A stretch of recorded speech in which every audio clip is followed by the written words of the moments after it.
আসো আসো বাবার, আসো আসো আমার সাথে আসো। তোমাকে আমি যতগুলা ঘর দেখেছি এটাই আমার শেষ ঘর, আর এটার ভাড়াও কম আছে। ভাড়া কম তাইলে তো ভালোই। এই রুমে ভাড়া কম ঠিক আছে, কিন্তু একটা সমস্যা আছে, এই রুমে ভূত থাকে। আরে কাকা সমস্যা নাই, ভুট্টুটা আমরা ডরাই না। আচ্ছা না ডরাইলে তো ভালোই, তাইলে তোমরা থাকো। আর আগের বারেকটারা ঘরে কিছু মাল সামানা রাখা গেছে, তোমরা চাইলে ওগুলা ব্যবহার করতে পারো। আচ্ছা। আচ্ছা ঠিক আছে, তোমরা থাকো, তাইলে আমি গেলাম। ভালোই, আয়। তুই একটা কাজ কর, ঘরটা ঝাড়ু দে, আমি দেখি ঘরের অন্য সাইডটি। দরজার পিছনে অনেক ময়লা থাকতে পারে, ঝাড়ু দিই।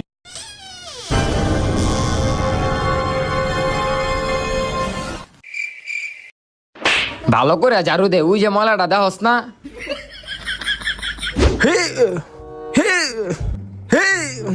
ইস রে, লাইটটা লাগাইতে পারতাছি না।